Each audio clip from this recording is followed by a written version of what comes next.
tá? O abaixamento da energia de ativação verificado pela adição de um catalisador é dado por Z. Vamos voltar ao gráfico e vamos ver o que é que o Z está mostrando aí para gente, ok, vestibulando? Vamos ver aí o que é que o Z diz.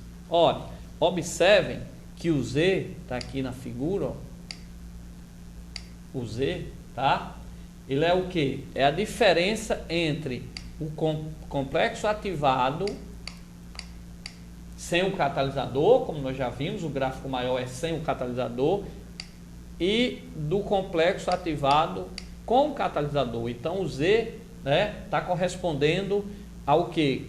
A energia que baixou quando nós adicionamos um catalisador. Então o Z está correspondendo aí, ó, a diminuição do murro, tá certo? Então está dizendo que foi criado um novo caminho, tá certo? Está dizendo que os reagentes para se transformar em produto, eles vão chegar a atingir uma energia, um complexo ativado de valor menor que o anterior. Então esse Z é exatamente o que baixou aí do complexo ativado, da energia do complexo ativado com a adição do catalisador. E é o que ele fala, ó, é o abaixamento da energia de ativação verificado pela adição de um catalisador. Então observe que Z é exatamente isso, ó, Z, tá? Corresponde a esse pedaço aqui que vocês estão vendo, é exatamente a diferença, ou seja, é o que baixou a energia de ativação sem o catalisador para a energia de ativação com o catalisador. Então está correto. Então nós temos aí correto 1, 3 e 4, nós temos correto a letra A, ok? Mas pulando, vai para cá, para cá, para cá.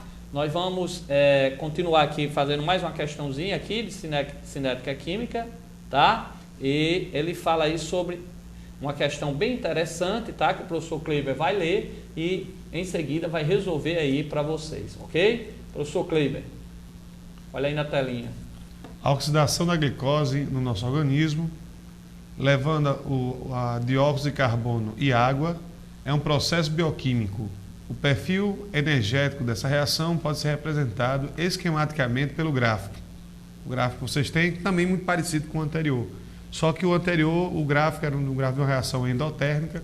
Isso aí a gente já pode ver que é uma reação exotérmica.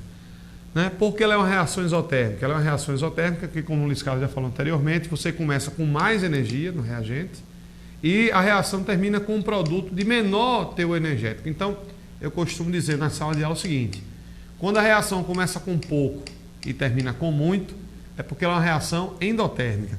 Mas quando ela começa com muito e termina com pouco, é porque ela é uma reação exotérmica, onde você tem a entalpia do reagente maior do que a entalpia do produto, né? Vocês estão vendo ali em cima, o professor Luiz Carlos em seguida vai mostrar o ΔAB, onde ele mostra ali ΔAB, né? Esse ΔAB é justamente o que? A energia de ativação. Existe um erro comum que os alunos cometem, né, nas provas, que eles querem começar a energia de ativação pelo fim. O Luiz Carlos até botou ali, ó, fim da reação. Então o aluno quer começar a energia de ativação pelo fim. E como é que pode a reação começar pelo fim? A reação tem que começar por onde? Pelo reagente. Então a energia de ativação começa em B, que é o reagente, e vai até A, que é onde está o quê? O complexo ativado. Essa diferença de energia de B, que é o reagente, e A, que é o complexo ativado, a gente chama de energia de ativação. Um dado importante, que é bom a gente lembrar, enfatizar. A energia de ativação, gente, não é a diferença de B e A, ou a diferença de C e A. A energia de ativação é tudo. É tudo, ou seja, o complexo ativado. A ali representa a energia do complexo ativado, que é tudo. A energia de ativação é a diferença de B e A, né? Mas toda a energia que parte ali do valor zero inicial e vai até A, esse valor a gente chama que é a energia do complexo ativado. É uma ênfase que a gente tem que dar aqui na aula. Então a letra A é o seguinte: o que se pode afirmar sobre a energia dessa reação? A entalpia, a energia. Né? A entalpia dessa reação. Então a entalpia da reação, que ela é uma reação exotérmica. Né? Por quê? Porque ela tem a entalpia do reagente maior do que a entalpia do produto. Então é uma reação exotérmica. Qual o significado de AB? Qual o significado de ΔAB? ΔAB é justamente o quê? A energia de ativação. ΔB é justamente a energia de ativação. É exatamente a energia que o reagente tem que adquirir para subir o morro. Está aqui, sempre de onde parte eu tenho os reagentes. Então a energia que o reagente tem que adquirir aqui, porque ele já tem uma certa energia, eles vão ter que absorver essa energia para atingir, né, a parte aqui mais elevada, a crista aqui desse gráfico, complexo ativado na química, tá certo? Então essa diferença aqui corresponde à energia de ativação. Pelo gráfico, o delta aqui AB significa exatamente essa diferença, a energia de ativação. Ok, vestibulando? Então, o que se pode afirmar sobre a entalpia dessa reação? Então, como nós vimos, ela é ESO. Por que é ESO? Porque o reagente tem maior energia que os produtos, tá certo? Então, o produto está aqui. Então, se o reagente tem maior energia que o produto, ela é exotérmica. Beleza? E vamos agora responder aí para vocês a letra B. Compare a oxidação da glicose em nosso organismo até CO2 e água com a sua combustão completa feita no frasco de laboratório. Pode-se afirmar que esse último processo envolve maior quantidade de energia. Justifique sua resposta. Pessoal, quando você faz uma reação no laboratório, você controla melhor as condições de pressão, de temperatura, de oxigênio, né? Lembre-se que quando você tem uma combustão, ele fala aí de oxidação, mas toda combustão é uma oxidação. Na verdade, ele apenas utilizou uma outra nomenclatura, chamou de oxidação de glicose, ao invés de chamar de combustão, né? Porque toda combustão é uma oxidação. Lógico, nós vamos ver daqui a pouco na aula de pilhas, que nem toda oxidação é combustão, né? Oxidação o que é? É a perda de elétrons. Nem toda oxidação é uma combustão, mas toda combustão é oxidação.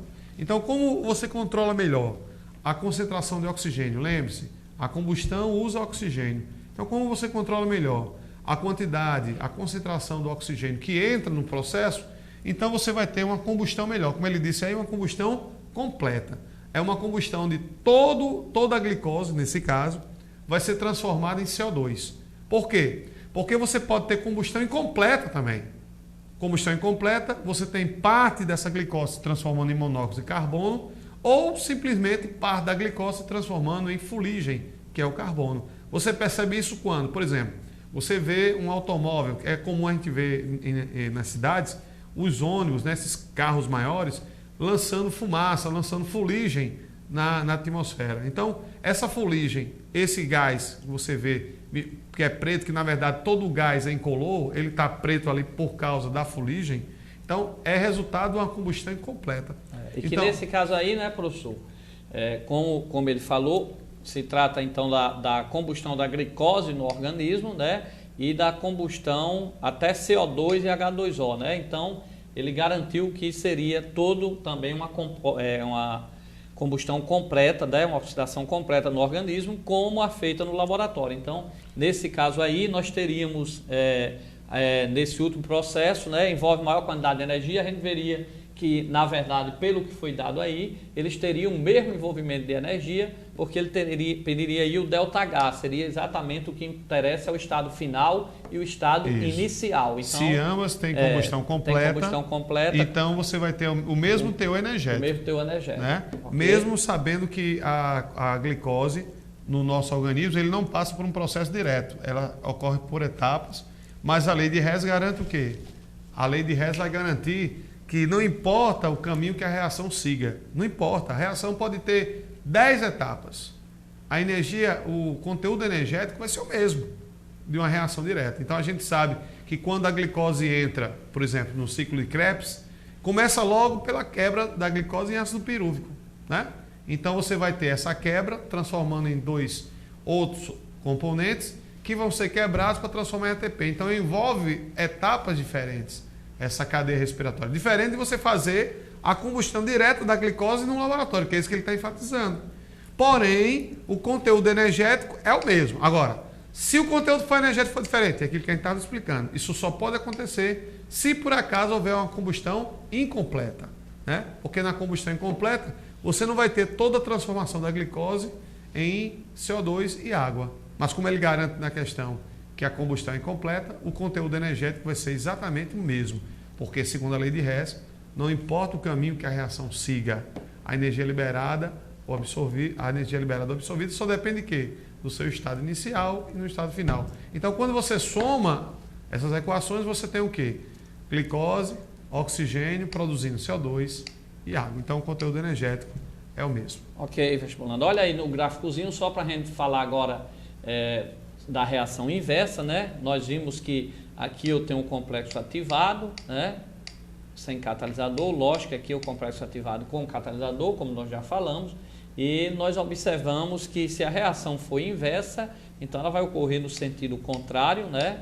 Para a reação inversa, né? Nós teríamos aqui como reagentes e lá seria o produto para a reação inversa. Então a energia de ativação seria a diferença desse reagente até aqui com o catalisador, lógico, tá? E do reagente até lá em cima sem o catalisador, ok? Então vamos voltar aqui para a questão, só para a gente explicar o que o professor Kleber já ia falar anteriormente, Sim. Como seria aqui para a reação inversa, tá? Para a reação inversa eu teria aqui W, né?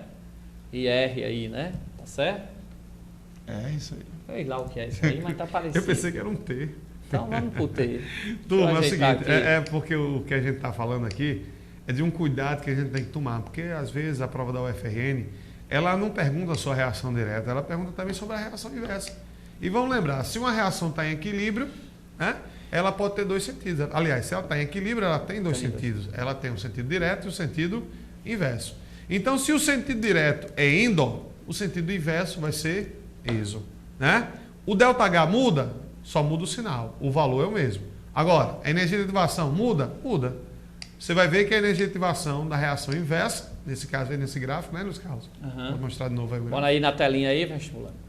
Então, só relembrando aqui, né, professor? O X, o Y, né? Você vê Vamos na pegar reação logo direta. o Y, da reação direta. Veja. O Y seria do reagente até o CA, tá? Sem catalisador. Então, o Y seria a energia de ativação, tá? Na reação Veja direta, como muda na inversa. sem o catalisador, Y. E quem seria, então, na inversa? Quem seria a energia de ativação na reação inversa que o vestibular gosta muito de perguntar? Professor Kleber. Seria justamente o T aí, né? O nosso Essa T. diferença Exatamente. entre os produtos, que agora passa o reagente, produto até o passa a ser ponto mais reagente, alto. até o ponto mais Então, alto. aqui seria a nossa energia de ativação da reação inversa. Isso sem um catalisador, porque com o catalisador eu tenho que olhar o gráfico mais baixo. Então, o gráfico mais baixo, a diferença aqui do novo reagente, já que é a reação inversa, até o outro gráfico menor com catalisador, seria Vai ser o exatamente W. aqui W. Exatamente. Ok? Agora, e outra coisa importante é te mostrar aí, né, que a reação mais rápida é a inversa. Ele pode perguntar justamente qual é a mais rápida das duas, é a direta ou a inversa? É a inversa. Por quê? Porque quanto menos energia de ativação a reação precisa, mais rápida essa reação vai ser. Ou seja, na reação inversa, os produtos passam a ser o reagente, então eles estão acima, eles têm uma energia aqui, ó, maior do que os reagentes que na reação inversa passa a ser produto. Então ele já sai com a energia maior, ok? Exatamente. Então, vestibulando, vamos passar aí para o professor Kleber, tá? Que nós vamos aqui entrar numa outra questão. Exatamente sobre catalisador. Então, o professor Kleber fala mais um pouco aí sobre catalisador e a gente vai responder as questõezinhas dos alunos. Sobre catalisador, a gente tem que saber o quê? O catalisador, uma coisa importante. As provas da UFRN, das universidades em geral, cometem um engano. Eu digo, não é erro, é um engano. É dizer que o catalisador baixa a energia de ativação. Porque o catalisador não baixa a energia de ativação. O catalisador diminui a necessidade da energia de ativação. Os catalisadores levam as reações químicas por um outro caminho que necessita de menos energia de ativação. Então, os catalisadores diminuem a necessidade. Outra coisa importante é que os catalisadores não são consumidos, né? Eles participam da reação. Ah, professor, mas na catálise homogênea, a gente percebe que o catalisador, em um determinado momento, em uma etapa, ele é consumido. Sim, mas no final ele é o quê? Ele vai ser novamente produzido, né? Ele é consumido na primeira, mas é produzido novamente na segunda. De forma que o saldo é quanto? O saldo é zero. Então, nós dizemos que o catalisador, ele participa da reação, porém, ele não é consumido. A catálise, ela pode ser uma catálise